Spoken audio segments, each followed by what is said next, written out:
Assalamualaikum warahmatullahi wabarakatuh. Jumpa lagi dengan Mami Titu di Desaku Swasembada Beras yang kedua. Yang pertama kali Mami udah kasih yang pertama itu adalah untuk jenis padi, pupuknya, dan lama perawatannya. Nah, ini Mami tunjukin dulu kilas balik yang kemarin. Kemarin itu kan Mami udah bilang mulai dari pembibitan sehingga siap tanam itu membutuhkan waktu 20 hari hingga 30 hari. Kemudian padi yang kita gunakan atau yang kita tanam ini adalah padi MR308. Nah, teman-teman subscribe dulu ya dan nyalakan lonceng notifikasinya. Kita lanjut ya. Nah, untuk menghasilkan padi yang seperti ini, yang sudah bisa tumbuh bunga, kemudian dia berbulir, kemudian kita tinggal tunggu tingkat kematangannya, kemudian kadar airnya sudah mulai berkurang, baru kita akan panen. Untuk yang seperti ini, kita membutuhkan waktu sekitar 3-4 bulan. Nah, dari pembungaan ini sampai dengan masa panennya itu masih membutuhkan waktu sekitar 1 bulan ya.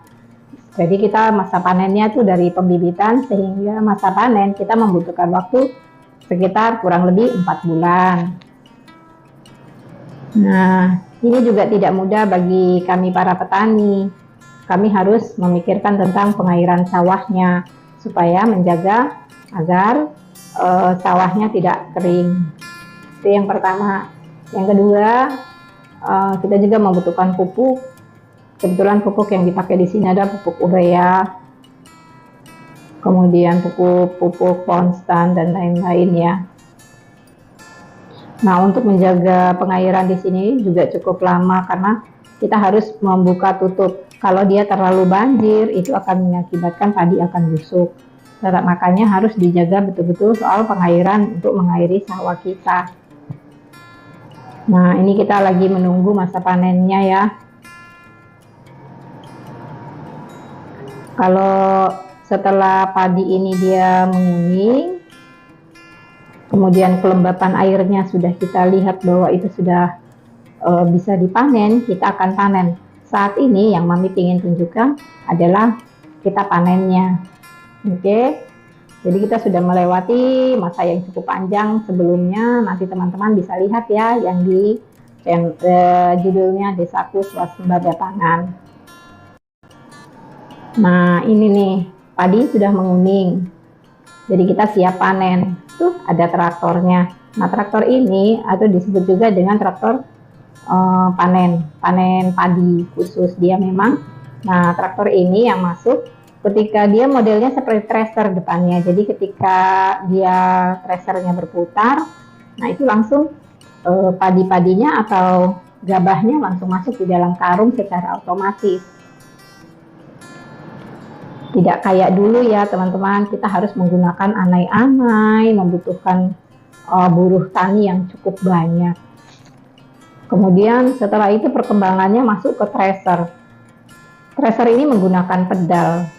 Jadi kita masih menggunakan pemanenan secara manual, kemudian dimasukkan ke alat threshernya untuk memisahkan tumbuhan dengan gabahnya.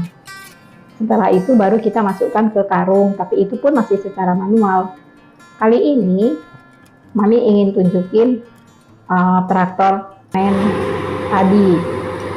Nah, seperti ini bentuknya. Jadi dia sudah semua serba praktis. Cuma untuk menyewanya ini juga cukup lumayan. Karena kalau kita sektor pribadi atau kita petani untuk membeli sendiri alat seperti ini, rasanya nggak mungkin. Tapi bersyukur, alhamdulillah sudah punya alat ini. Walaupun kita sewa, itu sama dengan mengurangi tenaga buruh taninya.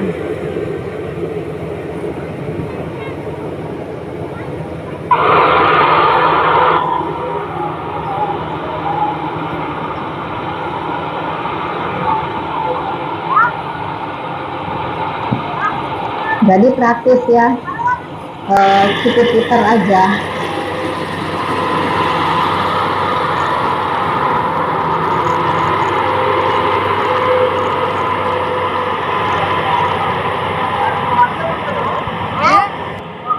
Jadi dia kan karena masuknya langsung di dalam karung, itu lebih praktis. Jadi ketika masuk langsung diturunkan karungnya, diganti dengan karung yang baru.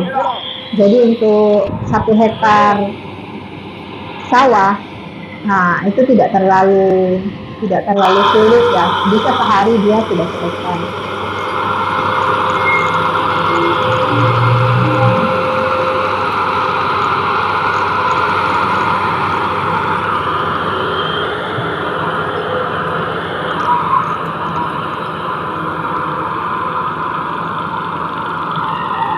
Ups, kandas nih.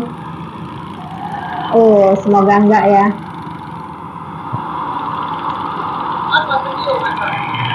Anak. Alhamdulillah. 36. Nah, ini adalah prosesnya. Alhamdulillah ya, karena mesin ini, mesin pemanen padi ini, dia langsung bisa masuk ke dalam karung. Jadi tidak menggunakan lagi tenaga manusia, tetapi langsung dari mesin langsung bisa masukkan gabahnya ke dalam karung-karung. Nah, alhamdulillah ya, semua sudah disiapkan di dalam karung-karung. Terima kasih yang sudah temani Mami panen. Sampai jumpa, jangan lupa subscribe ya.